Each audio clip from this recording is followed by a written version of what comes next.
Hey, I'm your host, Justin Rice from Climate Tech Canada. We've interviewed many founders on this podcast working on solutions for the built environment, from low carbon concrete to optimizing energy use. And it's an important sector. It makes up something like 40% of Canada's emissions, and a significant chunk of that comes from the materials that buildings are made of. In this episode, we're taking a look at what's happening on the other side of that equation. The large industrial customers that are producing building materials today and buying new solutions from startups. In this episode, we're sitting down with Dennis Wilson, VP of ESG and Managing Director of Circular Economy Solutions at Saint-Gobain North America. Saint-Gobain is one of the world's oldest and largest building materials companies, and last year they opened the world's largest zero-carbon gypsum wallboard plant in Quebec. But this conversation isn't just about that plant. It's about how a 350-year-old manufacturer turns internal sustainability goals into funded pilots and real procurement relationships, and what climate startups need to know to get in the door. I sat down with Dennis on the sidelines of the Climate Solutions Prize in Montreal to get his take on what makes a successful partnership between a fast-moving startup and an industrial player operating at mass scale, what founders tend to get wrong when building these relationships, and what's putting circular solutions on Saint-Gobain's radar. It's a really interesting inside look at how decisions get made, and I think you'll come away with a better appreciation for how some of these large industrial players integrate new solutions into their existing business. And now, my conversation with Dennis. Dennis, welcome to the conversation. Pleasure to be with you. Yeah, so really interested to dive into this with you. Your title covers two major challenges for the construction industry, ESG and the circular economy. What does that actually mean in practice in your role? What it means is trying to help Saint-Gobain meet its aspiration of being the worldwide leader in light and sustainable construction. So we work with the businesses to try and understand where their impact is across our products, something like embodied carbon, through doing things like life cycle assessments. And then we work with our plants to be able to help them reduce that impact. Like one good example is we just electrified our gypsum plant here in Montreal to produce zero scope 1 and scope 2 emission wallboard. And then we also work to be able to produce documentation that goes along with that, things like environmental product declarations, like all that kind of thing. So my team kind of runs the gamut of how we present ourselves to our customers as it relates to sustainability. And so most companies, I would say, have net zero commitments, but not everyone is opening a zero carbon plant or piloting new low carbon technologies. What's kind of been driving this for Saint-Gobain, and what maybe happens between that commitment and the actual capital decision? So what's driving it is it's really our strategy. It's the strategy of the company. As I mentioned, from the Paris office down, we want to be the worldwide leader in light sustainable construction. I mean, I think the company wholeheartedly believes that this is the future of construction. It's the best way to do it, and it's sort of all in from the top.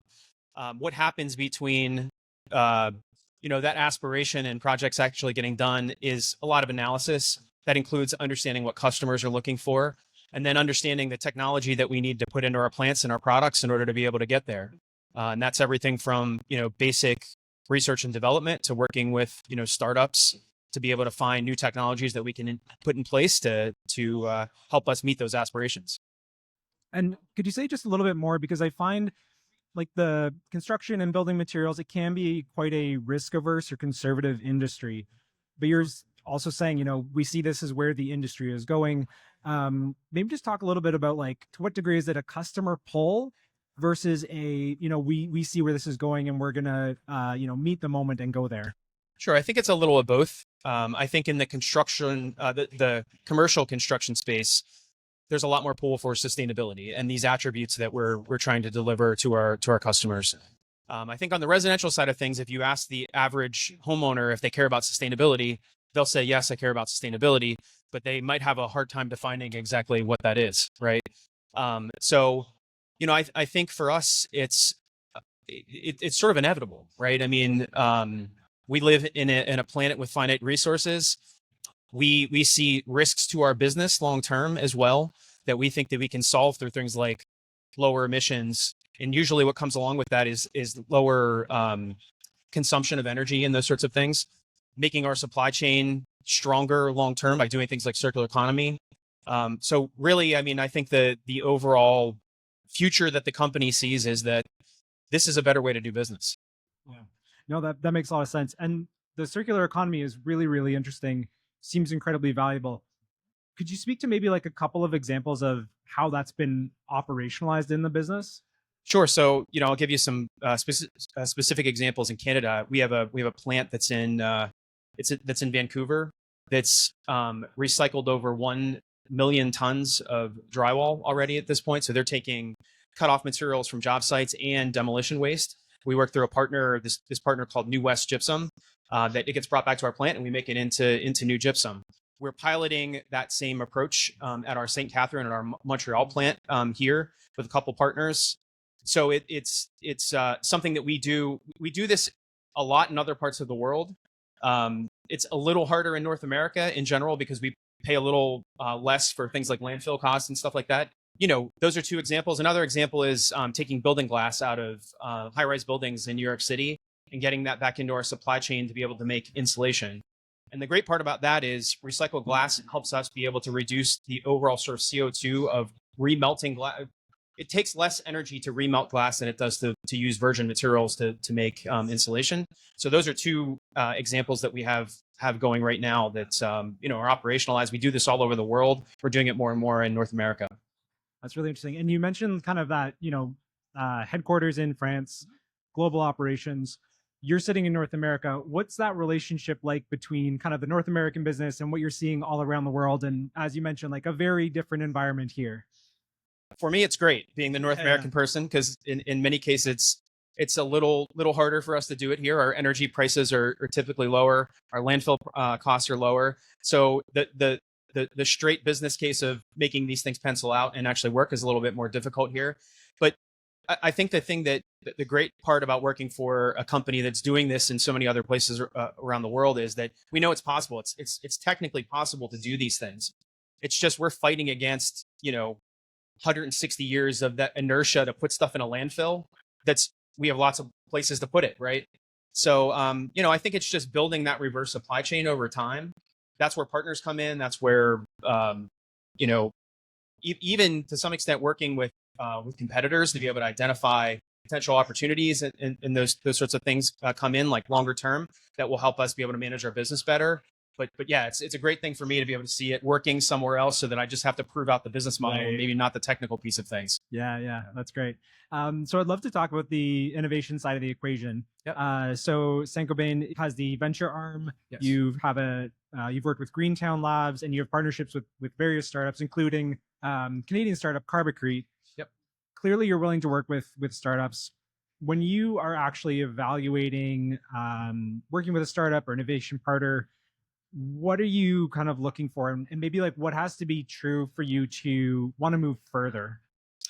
Yeah, I mean, I think it certainly makes it easy when the partner is technically ready to be able to deliver a solution at scale, right? Right. Which is a rare thing, right? Okay. Usually when you're working with startups, I think it's really just finding the connection within our business where we think that something has legs, right? Okay. And working that through, and then having a champion within the business that's really willing to work with that company. We ran a accelerator specifically for circular economy a couple years ago with Greentown Labs, and that was a really interesting experience for my team because we had to go find those champions within the business that would really run with the technology and help the business understand how it could apply. So I think that's the key for us, at least for working with startups and where we've seen success. And on the flip side, where we haven't seen, where we can't find that business champion, there isn't that, 1-for-1 match right away.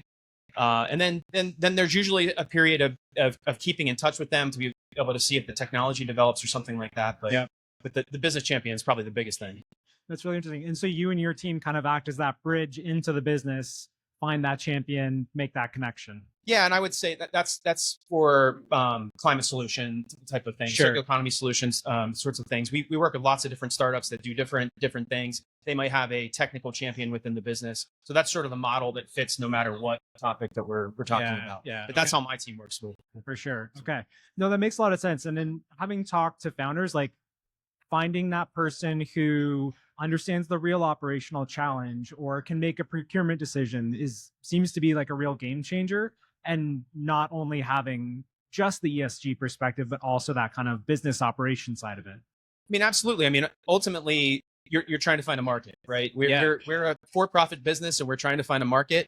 So making sure that the business understands really well, not just the sustainability angle of it, but how does it help us help our customers meet their needs? Yeah. Right. Yeah. For us, our innovation process is very much tied into getting as close to our customers as we can. So that also means making sure that our partners understand that and they're working on those problems as well. That's really interesting. Could you maybe just, if I could get you to unpack that a little bit more, because it's an interesting perspective where, you have your business, but you have these customers too, who are ultimately going to be involved in this innovation, receiving the new materials, et cetera. Do you find that can be a hurdle of like, we're proving out this new material performance or something like that? Like, is there work to get them on board? I think the real hurdle is going to customers and potential customers with a solution that's, we're not considering their point of view, right? It's just a solution to this one thing. Okay. And I think more and more we are moving from a single product sort of focused organization, especially as we're talking about resilience and climate change and adaptation, all these things that we need to be thinking of.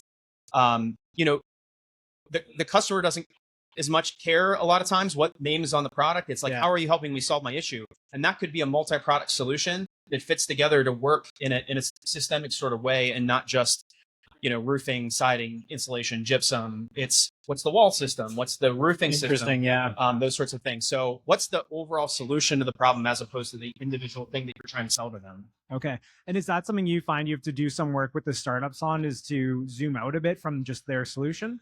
I think some startups are particularly well prepared to do that. Maybe even sometimes, some cases, better than us, right? Because they're, a good entrepreneur is looking for solutions to issues, right? Yeah. Not just starting with a material and trying to make them like the material, right? It's how do I fix the problem, right? Yeah. So I think that's one of the things, it's most exciting to me in working with the Nova team and the startups that they bring to us, is it's that sort of entrepreneurial mindset and trying to come to a solution for the customer, in maybe ways that we haven't thought about it before. Yeah, very interesting. So in this kind of work with startups, there's a really persistent gap getting from a pilot to like a long-term supply or long-term procurement. And you've seen, probably both sides of that. Maybe we could just unpack a little bit from your perspective, like, where do things break down when they're trying to go from pilot to, okay, now this is an ongoing customer relationship?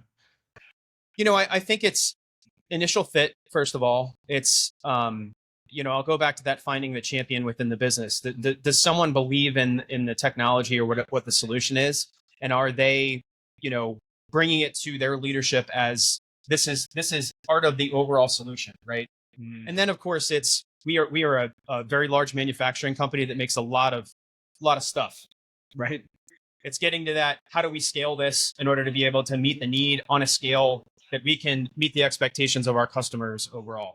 That is hard sometimes for startups to get to that next level where they're producing at a level that matches up with the scale of the business that we have.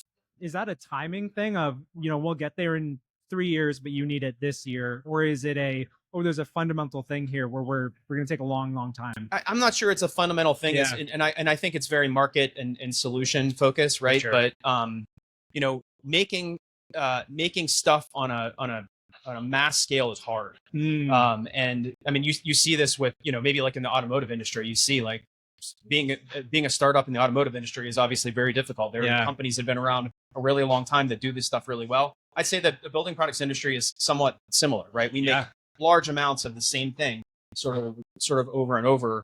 And how do we grow that so that it can scale with the rest of our products? Absolutely. And have you seen any, maybe on the flip side, any successful recipes for the companies that are able to cross that gap tend to do A, B, and C, or these are the conditions that really work?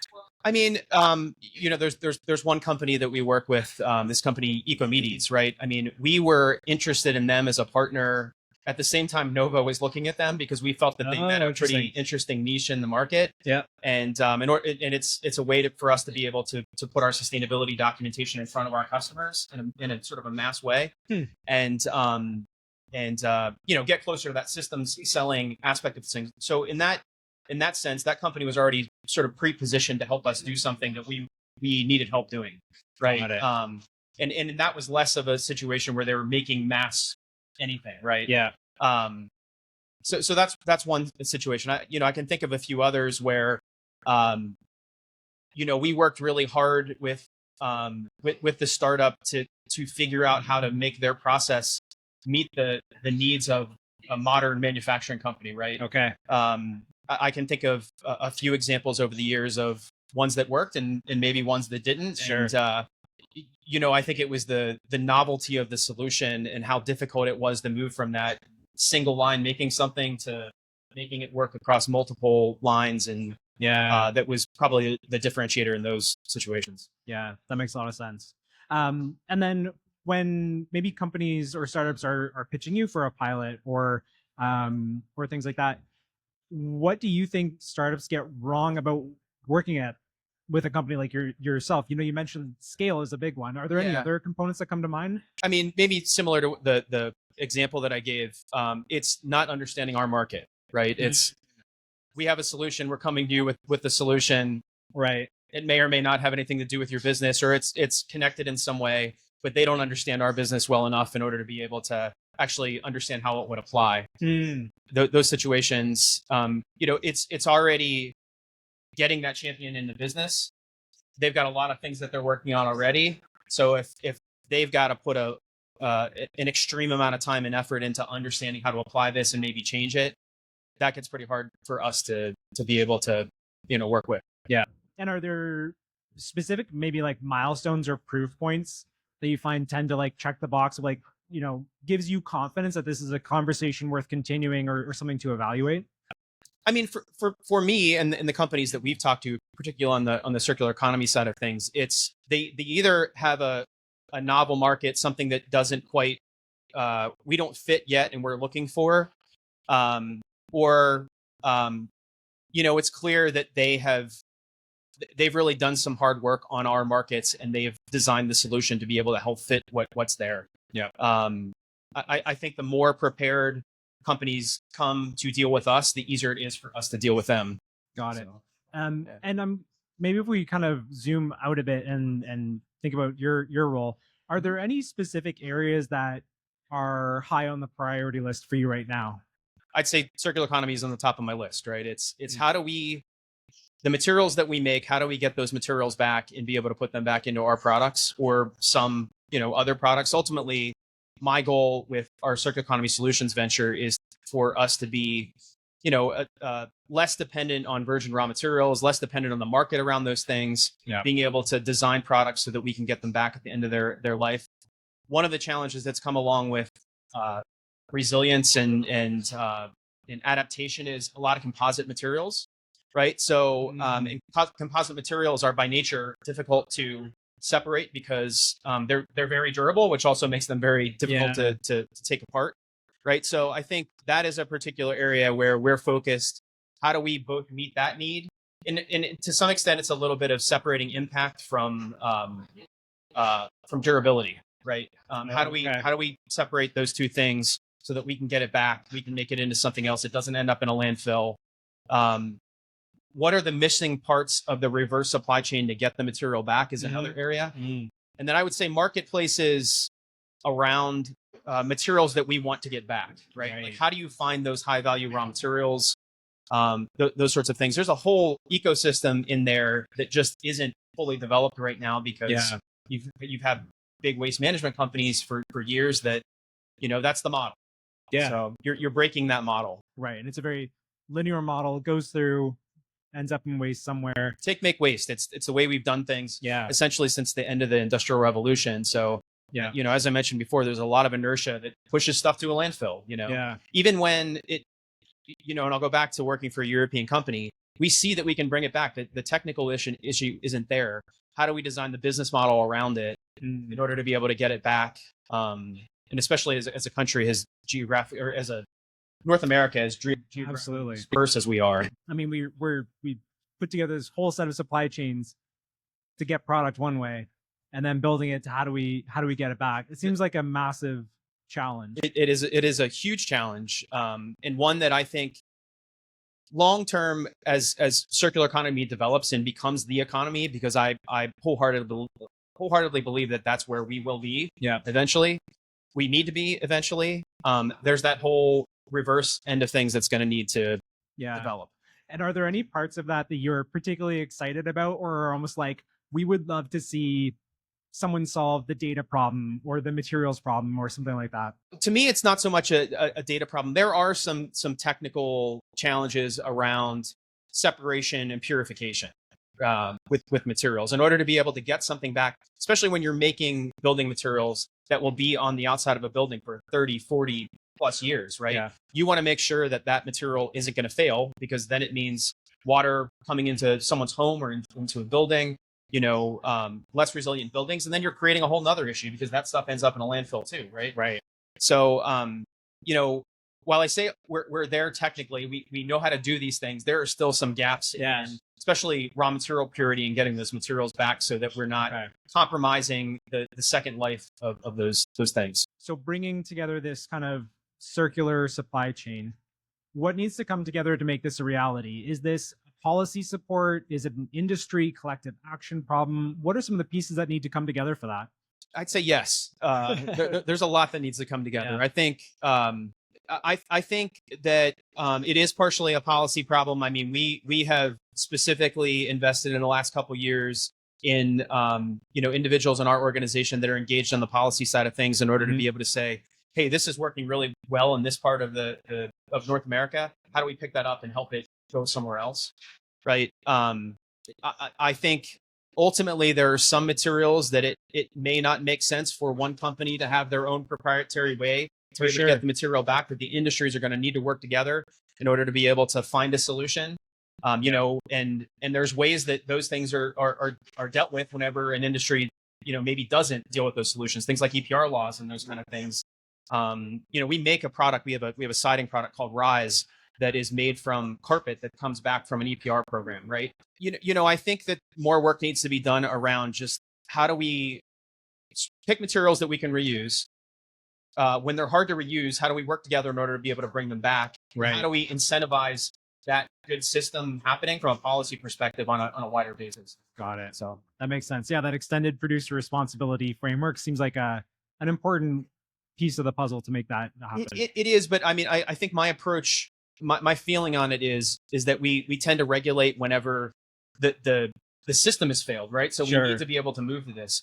I think that there is a good opportunity for companies to develop these solutions, to work together, in order to be able to even avoid even those sorts of situations. I think we can get there. It's just a matter of, working together to be able to do it. And so if you had to leave like a startup founder or someone in the kind of climate tech ecosystem with a couple of words on how to, work with companies like yours in the future, what are like a couple words of advice you might leave with them? Understand our business. Yep. Try to make it as easy for us to work with you as you can, because I think you're increasing. Find your champion, right?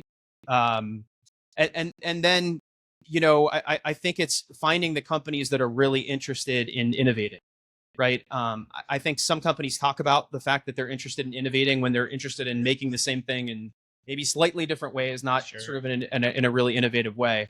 It's finding the right fit from a company. It's finding the right fit from a person within the company, and then bringing it to them in a context that helps that individual be the champion within their organization to help you grow your business. Perfect. Dennis, thanks so much for spending some time with us. Is there anywhere that people should go to check out more, learn more about your work and kind of the work that Saint-Gobain is doing? Yeah, I mean, you can just go to Saint-GobainNorthAmerica.com or just to Saint-Gobain, Saint-Gobain.com. That's probably the best place to go find us. You can find all of our products on Ecomedes, our environmental product declarations, our health product declarations, all these sorts of things. So that's another place where you can find at least the product that my team works on. Perfect. Thanks so much for spending some time with us. I appreciate you making the time. This is a great conversation. Yeah, great. Thank you.